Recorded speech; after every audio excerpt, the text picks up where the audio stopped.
came into this teaching as a victim.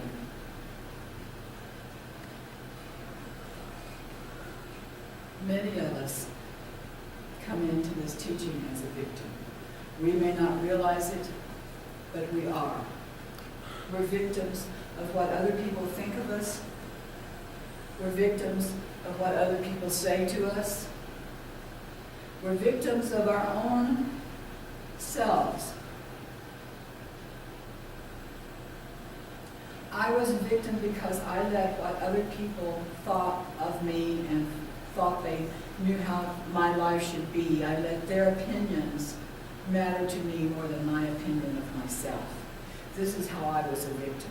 But I will tell you this, that through Science of Mind, I discovered a new way of living.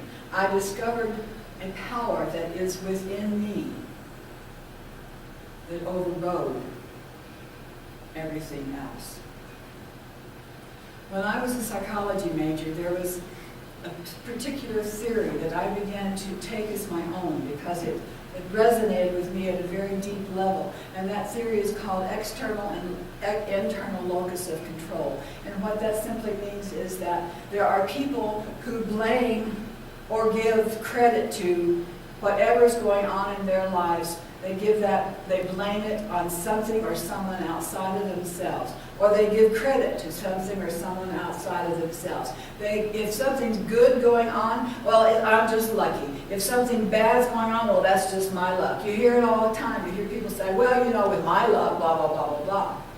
And guess what? That's exactly what happens. With my luck, blah, blah, blah, blah, blah.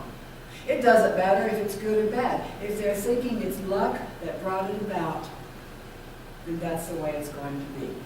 But what I want you to know is that in Science of Mind, you learn that that is not the way it is. You learn that there is a power within you that brings about everything in your life, good or bad, however we want to label it. If something good is happening to you, it's because of that power within you has brought it about. If something bad is happening to you, it's because there is that power within you that has brought it about, because that power is neutral. That power doesn't know the difference between good or bad. It just responds to your thinking. That's the law of attraction. But that is more than the law of attraction. There's that power that is within you.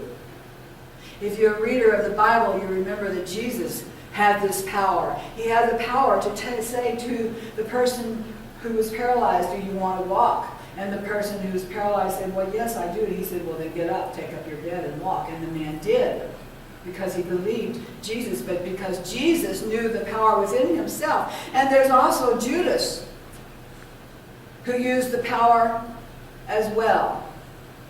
And this is what's going on in our lives at every moment of the day, is that there's Judas and there's Jesus warring within ourselves. And how our life looks is whichever is going to win the war. That's the first thing that attracted me to Science of Mind.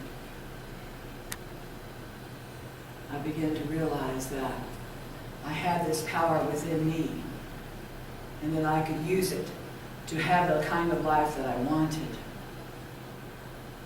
as I began to understand it.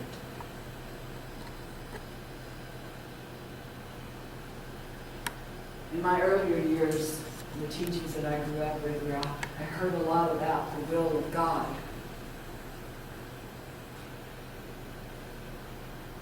And I was afraid of the will of God. Because it seemed to me that everybody who said, well, whatever God wills in my life, it seemed like things were really not so good in their lives, and I didn't want that. I was afraid of the will of God. Because I didn't want some of the things that I saw going on around me. That was the will of God, that they were in that car accident. Who would want to live a life in that kind of thinking? So I dug deeper into Science of Mind. And what I discovered is a verse. Ernest Holmes says, the will of God is always toward that which expresses life and happiness. The will of God is always toward that which expresses life and happiness. Does that sound like God willed a car accident? Does that sound like God willed cancer? Does that sound like God willed whatever is ailing this world today? Does that sound like God's willing the wars that we continue to have? Does that sound like God's willing poverty? Does that sound like God's willing disease? Do you think that life and happiness is expressed through disease? Do you think it's expressed through poverty? How poor do you think you can be and still say, oh, well, it's the will of God? I'm sorry, I don't go along with that. So when I discovered this verse, I was overjoyed to find it, because it's like I could relax. It wasn't God's will that the things that happened in my life happened. It was me. It was my stupidity and my ignorance of the law, my ignorance of the power within me. And that's what it is, folks. It's ignorance. So we don't know. We aren't taught about this power within us. And that's what I'm here to talk about today. Week after week, I get to come out here and tell you about this power that you have within you, and you can use it to make your lives better. The power of the will of God is always seeking self-expression through us, and it will never deny us anything. That's the will of God.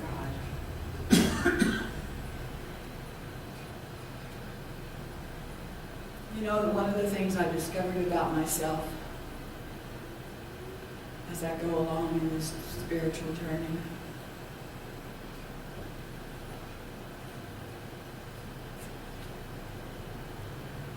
I love God. And there are times when I am so overcome with this love that I want to fall down on my face, prostrate, and declare my love in an act of worship. But I was afraid to say so, because what I discovered is that almost every Science and Mind church that I knew of, people had thrown out the word worship. Instead of a call to worship, we have a call to celebration. Instead of a worship service, we have a celebration service. I'm not saying that's anything wrong with that, because I think it should be celebrated. I think that God should be celebrated. I think that life should be celebrated every minute of every day, because we are blessed to have life. And one day, as I was going through the Science of Mind textbook, I came across this verse. An evolved soul is always a worshiper of God. He worships God in everything, for God is in everything.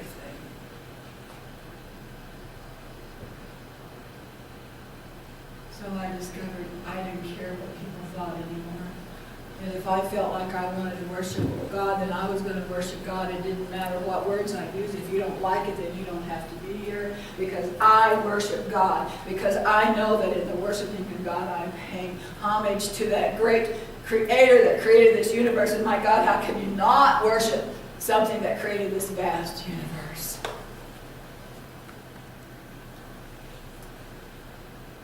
So I just discovered I wasn't a Science of Mind heretic. I know I've been a heretic in a lot of traditions, but I'm not a Science of Mind heretic just because I want to worship God. I'm staying true to our founders' ideals.